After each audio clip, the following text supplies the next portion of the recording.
I'm going to play a clip from the Tom Woods Show, episode 924, with Joseph Salerno. And I recommend people check out the entire episode, because it's a pretty good one. Yeah. It's pretty good. You have in here, in fact, I'm looking for it right now, an example from Mises where he talks about Australia. And he says, just as a thought experiment. Yeah, okay, I found it. So he says, as regards Australia, because he says these fears about being inundated with peoples of other cultures, these fears may perhaps be exaggerated with regard to the United States. As regards Australia, they certainly are not. If Australia is thrown open to immigration, this is Mises, it can be assumed with great probability that its population would in a few years consist of Japanese, Chinese, and Malayans. The entire nation, not just workers, is unanimous, however, in fearing inundation by foreigners. The present inhabitants of those favored lands, the U.S. and Australia, fear that someday they could be reduced to a minority in their own country, and that they would then have to suffer all the horrors of national persecution to which, for instance, the Germans today, 1927, are exposed in Czechoslovakia, Italy, and Poland. Well, that's a striking passage. Very striking. Mises thought that white people living in harmony with other white people in white communities shouldn't be replaced by Asians. Here's more from the episode where Mises talks about the problems with racially mixed nation-states. And so the reason that a people might fear being transformed into a national minority is partly that under current circumstances and under what everybody considers to be legitimate prerogatives of states, all kinds of things can be done to them, and the way their kids are educated, and whether there's preferences in employment, or however they're treated, or whether they are treated disparagingly in culture, or all these sorts of things do actually happen, and every single one of these things is aggravated by the state.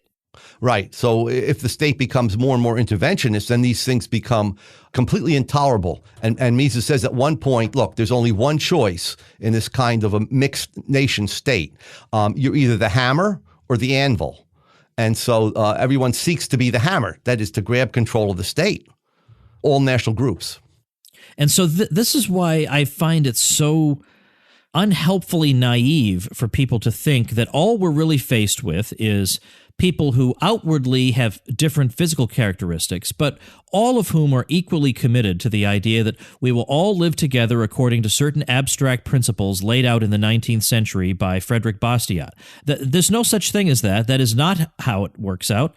Most people have no idea what those principles are, and even if they did, most people, I think, don't live according to abstract principles. They want to advance their group. And so when you have a bunch of groups together and they each want to advance, each one wants to advance itself, and each one realizes there is a mechanism of coercion that can accelerate that advancement, they're each going to fight over using it. That does not sound like a path to peace. And that's not a crazy, unreasonable thing. That's the sort of thing that was just normal and common sense to everybody up until about 10 minutes ago, it seems to me. That's true. In fact, Mises even points out, even if people in some abstract sense all hold the same ideas, political, cultural, because of differences in language and differences in religion, there are different currents. The ideas vary and they can clash. He points out that German socialism is much different than French socialism, that the German Romantic movement was very different from the French Romantic movement because of the ideology and the cultural things that are embodied in each language. So if Mises sees this as a problem, though, yet at the same time we don't see him, to my knowledge, saying, therefore, there needs to be some way to prevent large-scale movements from one country to another. I don't see him saying that. So then what, is he implicitly saying something about policy? Well, I think what he's trying to do is to take the long-run view here, and that is that he believes that by extending consistently and universally the right of self-determination right down to the level of districts and even villages, that this would be the long-term solution. In other words, there would no longer be any immigration there would just be migration, because nation states would not have to be contiguous. In other words, there could be, if you have laissez-faire, then it doesn't matter if a village or a district is in the middle of some other national group, but not subject to their state. So that there would be peaceful nationalism. The alternative is militant nationalism, in which they're in one state and everyone is trying to get control of the state, and the majority is oppressing the minority nation. Salerno mentions two kinds of nationalism. One is Abraham Lincoln's kind, that is, militant nationalism, while the other one is peaceful nationalism, which is the kind of nationalism advocated by Dr. David Duke.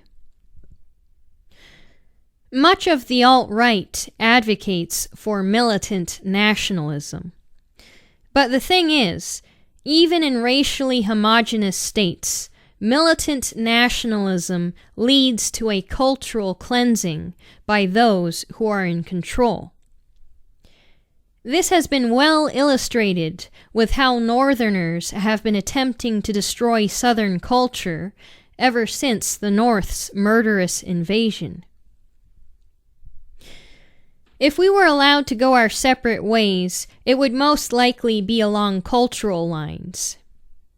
There are many in the Deep South who are fine with their black, 4x4, redneck neighbors. But they are distraught to see all these Californians flooding in. And so am I. Libertarians shouldn't run away from anti-whiteness. Anti-whiteness is a governmental psyop meant to exploit envy as a tool for political control. Murray Rothbard understood anti-whiteness for what it is: racial egalitarianism. In describing egalitarianism, Murray wrote,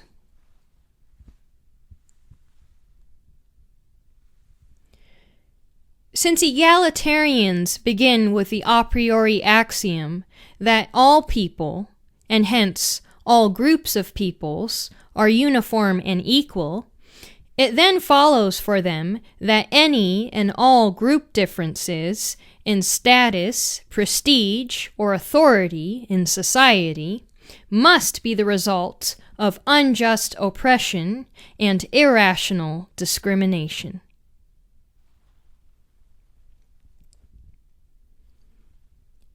Did I do good?